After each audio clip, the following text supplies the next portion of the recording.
Ashama daawwattoota fi dhaggeeffattoota chaanaalii kootii hunduma keessaniif nagaa waaqayyoo waaqa isa jiraataa dachaa dirbiisaniif baay'eetu jechuun barbaada. Jirraa jirtu jechaa arras deebi'ee dhufeen jira. Maal qabattee dhufte? Obseen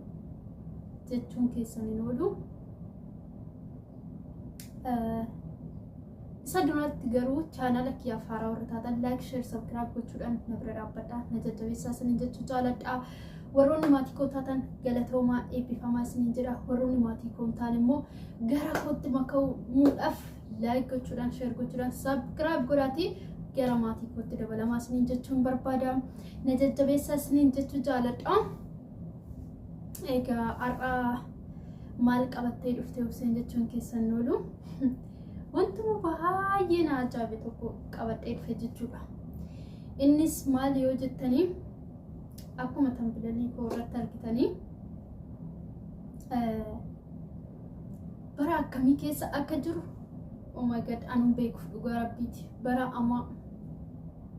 bara gaafa firri nama barbaachisa jennu firri nama jibbisiisu, gaafa obboleessi nama barbaachisa jennu obboleessi nama jibbisiisu, gaafa obboleetti nama barbaachisti jennu obboleetti nama jibbisiistudha barri kun jechuudha. Innis maal yoo jettanii waa'ee obboloota keenya tambilanii irratti argitanii kanaayi. Isaanis eenyu faadha yoo jettanii haadha sabboontuu fi ijoollee firoota ishiiti jechuudha.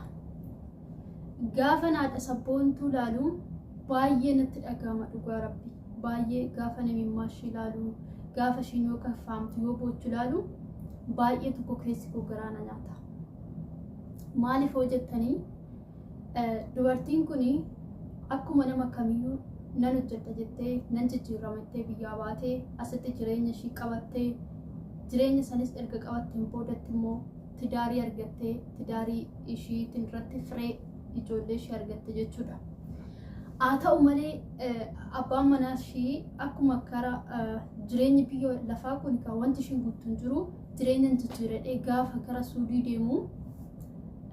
achooduma turee jiru garuu achittis mana hidhaa jalaa galee otuma abbaa manaa ishiitiifuu waaqayyoon naa kadhadhaa amantaa qabdanii rabbiitti naa boo'aa abbaa sabboontuu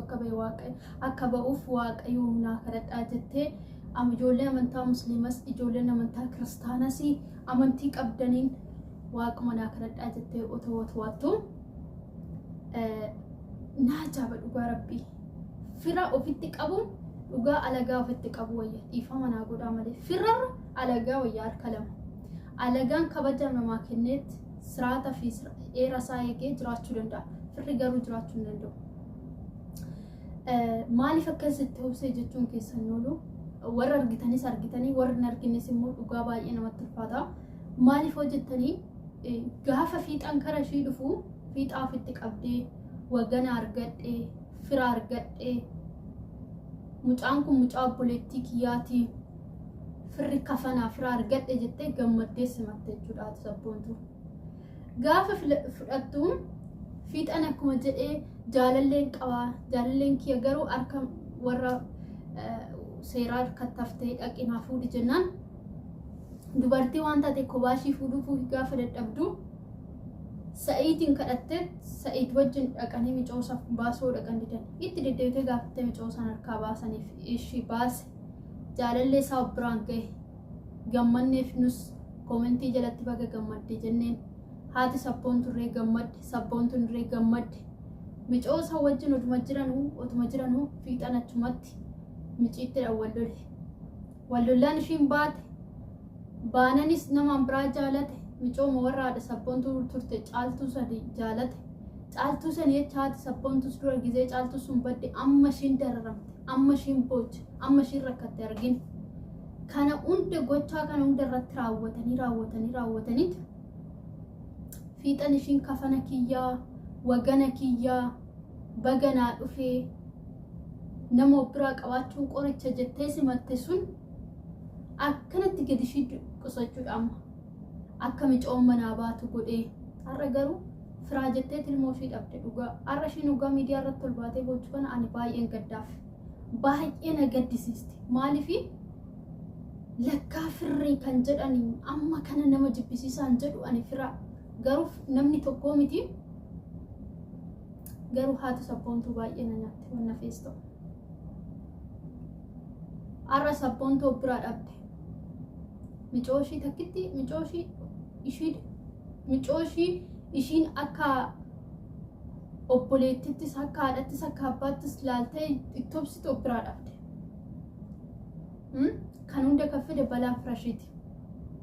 asuma deebiteet immoo intaalamti durbii sabboontuu firumti isaanii dhufte gaxariidha ammas dhufte yooman keessa galtee dhuma jirtu jaalallee micoo hidhatte irraa fudhatte maali kun barra kana dhiiruma dhabdee sabboontuu jechuun qixxee obboleettii wajjin dhalatteeti micoo addeeraa keetii jechuun qixxee wajjin dhalatteeti durbii jechuun qixxee obboleessa wajjin dhalataniiti jaalallee ishii irraa fudhatte amma waggaa isa wajjin jiraattu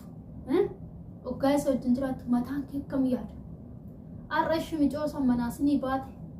haata akkanatti mimmaan dhangalaasti akkanatti boochi ganamni galgalli miidiyaa irratti baatee bo'aa jirti mimmaa ishii sunuu ilma sin milkeecha dhugaa rabbii dhiifamarree naa godhaa yaammata ani baay'een gadde firri kan jedhamu kun bara nama namni keessa akkan jirre nan hubadhe jechuudha har'a haati sabboontuu ganamas galgalas gizee ishii akkanatti mimmaa ishii dhangalaastu baay'ee natti ulfaata dhugaa haadha ofii nama yaadachiisa haati boochuu garaan dhale ba'uu sirrii miti mimmaa ishii asan anasiin ba'u kanarra keecha ishiitu gadda guddaa qaba keecha ishiititti gadda namni guddaan namatti gadduu sirrii miti gaa'ela soo ta'e siraata qaba biyya dhiirri jiru jirta maal giftii koo intala durbii keetirraa akkamitti jaalallee fudhattee tooyiruuta har'a sabboontuun manaa baate maal bu'aan kee haadha boochisuu malee akka kootti kantuudha sin jedha akka kootti kantuudha ati Mustafaa malee hin argine iji kee Mustafaa malee hin laalu sheer godhaa biraan gaa rabbi haa argitu wanta baay'ee wanti jaalachuu dandeessu dhiironni baay'een otoo jiranuu jaalallee namaa keessattuu jaalallee namaa fudhachuurrayyuu keessattuu jaalallee intala durbii keetii kan borurree wajjin nyaattanii dhuguu dandeessan kan biyyattirree wal biraan hafe intala firaarraa fudhachuun kun caba tokko dhugaa rabbiiti akkasas siin jedha qaali namaa irraa odoo deebitan addas na jedha sabboontu immoo jechuudha yoo viidiyoo kana argite bilis manatti deebi'ii harmee kee ofitti hin boochisini hin gaddisiisini haarii yoo ta'e haariin ijoollee kaanitu ishii gaa har'a haati teessi dhabdee akkanatti bo'uun akkanatti gadduu ishii kuni shaggaa miti garaan dhalee gadduu sirrii miti manatti deebisii jedha qaalii namaa yoo manatti deebite bareeda akka kootti harmee kee siifis yaadaa abbaa keetiifis yaadaa jireenya biyya ormaa tanas yaadaa jiraachuun baay'ee ulfaata akka kootti garuu akka kootti manatti otoo deebitee gaariidha siin jedha manatti irree deebi'uu jette haadha keetii bilbiltee harmee koon gaddin hin boo'in ani iddoo akkanaan jira jettee iddoo jirtu haadha keetti otoo himtee ana baay'ee natti tola siin jedha maaliif yoo jettee harmeen kee baay'ee bo'aa jirti jedha kun dhaamsa keeti sabboontuu keenya qaalii haati sabboontuu immoo waan hunda irratti hin boo'in boo'ichi sirrii miti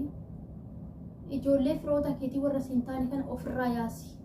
akkuma namni siin jechaa ture akkuma koomentii jalatti sii barraa ture isaan ofirraa yaasiti ijoollee ta'e lamaa walitti qabadhu jireenya kee jiraadhu maaliif isaan jireenya isaanii jiraachaa jiru garuu si jeequ fiixa soo ta'e dhiira waan ta'eef bakka fe'ee deemee haa nyaatu akka feetti of danda'ee haa nyaatu dhugaa rabbiiti siifanis yoo taate hojii ishii jammarte hojjetachaa jirti ishiin amma kanayyuu sin dhibdu ishiin talatti immoo sabboontu irraa dhugaa maqaa ishiitti waan nasiimaa moo'een jette sun dhugumatti nasiimaa maqaa ishii tura maqaa jallaa micoo keerraa jaalallee fudhatte jechuun ikko caba kun ishee anassamu jedha ishiis immoo erga micootee irraa jaalala fudhattee amma isa bira waltee galgala bultiidhaa sitti galtu of xirriga gootee isatti galtu ofirraa uummata dhumaa kana uummata dadhabaa kana ofirraa yaasiti tasgabbaa'ee sammuu keetiin ijoollee kee lama walitti qabadhu jiraadhu ijoolleen keessiif wagana ijoolleen keessiif boruu kee laalu akkuma tuutti kanaaf haadha sabboontuu hin boo'inis hin jedhaa yaa obboloota koo baay'ee miidiyaa kanarra yoggaa lallaalanii baay'ee wantoonni garaa nama nyaatu wantoonni nama gaddisiisu jira waaqayyo waan hundumarratti immoo gargaarsa nuuf haa kennu isiniin jechuu barbaada viidiyoon koo har'aa kana fakkaata viidiyoon biraatiin immoo walitti deebinutti horaa bulaayii waan hundarratti waaqayyoon kadhachuun waan guddaadha waaqayyoon kadhadhaayi dhugaa biyya ormaa keessattis jireenyi gagaa jettee jirti batalee biyya yoomantana keessatti dhugaa rabbii ummanni keenya oromoo baay'ee walan kakkaa jiran waasaan beeku nagaa goluma dhaqanitti nagaa isaanii an arganu hin jiru kamirraa dubbannee kamii dhiisna kam dubbannee kamiin dhiisna jedhu sammuu nama jeeksisa waaqayyoon hin kadhannaaf inni waan hunda danda'u waaqayyo bichaadha amantii qabdanii waaqayyoon kadhadhaa isiniin jedhaa viidiyoon kun har'aa kana fakkaata viidiyoon biraatiin ammoo walitti deebinutti horaa bulaa